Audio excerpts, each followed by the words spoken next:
بسم اللہ الرحمن الرحیم۔ ہسٹری پیج کے معزز سامعین حضرات، السلام علیکم۔ ناظرین، آج ہم ام المؤمنین حضرت حفصہ رضی اللہ تعالی عنہا کے بارے میں بات کریں گے اور آپ کو بتائیں گے کہ ان کے والد کون ہے، ان کی والدہ کون ہے۔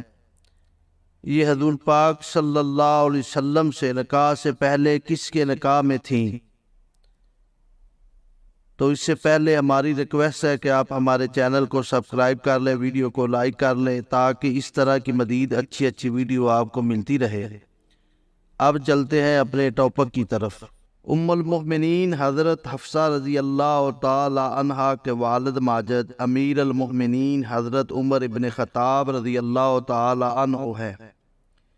ان کی والدہ ماجدہ حضرت زینب بن مظعون رضی اللہ تعالی عنہا ہے، جو کہ ایک مشہور صحابیہ ہیں۔ حضرت حفصہ رضی اللہ تعالی عنہا کی پہلی شادی حضرت خنیس بن خزافہ سہمی رضی اللہ تعالی عنہ سے ہوئی۔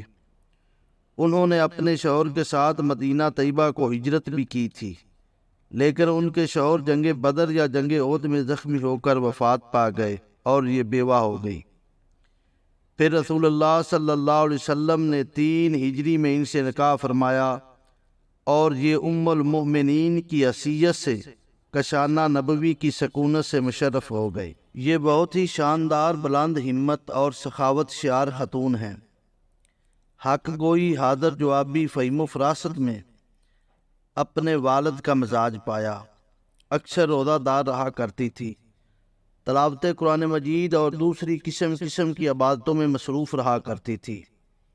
ان کے مزاج میں کچھ سختی تھی، اس لیے حضرت امیر المؤمنین عمر ابن خطاب رضی اللہ تعالیٰ عنہ ہر وقت اس فکر میں رہتے تھے کہ کہیں ان کی کسی سخت کلامی سے حضور پاک صلی اللہ علیہ وسلم کی دل آزاری نہ ہو جائے۔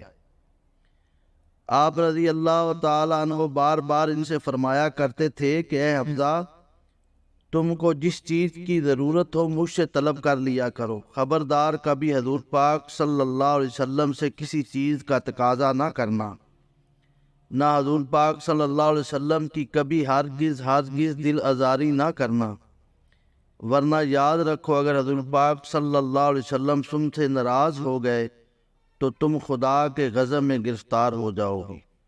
یہ بہت ہی عبادت گزار ہونے کے ساتھ ساتھ فقہ حدیث میں ایک ممتاز درجہ رکھتی ہے۔ انہوں نے حضور پاک صلی اللہ علیہ وسلم سے 60 حدیثیں روایت کی ہیں، جن میں 5 بخاری شریف میں ہیں اور باقی دوسری کتب حدیث میں درج ہیں۔ علم حدیث میں بہت سے صحابہ اور تابعین ان کی شاگردوں میں شامل ہیں۔ ان میں خود ان کے بھائی حضرت عبداللہ بن عمر رضی اللہ تعالیٰ عنہ بہت مشہور ہیں۔ شعبان 45 ہجری میں مدینہ کے اندر ان کی وفات ہوئی۔ اس وقت حضرت امیر معاویہ رضی اللہ تعالیٰ عنہ کی حکومت تھی اور مروان بن حکم مدینے کا حاکم تھا۔ اسی نے ان کی نماز جنازہ پڑھائی اور کچھ دور تک ان کے جنازے کو بھی اٹھایا۔ پھر حضرت ابو ہریرہ رضی اللہ تعالیٰ عنہ قبر تک جنازے کو کندھا دیتے رہے اور چلتے رہے۔ ان کے 2 بھائی حضرت عبداللہ بن عمر، حضرت عاصم بن عمر رضی اللہ تعالی عنہ اور ان کے 3 بھتیجے حضرت سالم، حضرت عبداللہ اور حضرت حمزہ نے ان کو قبر میں اتارا اور یہ جنت البقیع میں دوسری ازواج مطہرات رضی اللہ تعالی عنہا کے پہلو میں مدفون ہوئی۔ بوقت وفات ان کی عمر 60 یا 63 برس کی تھی۔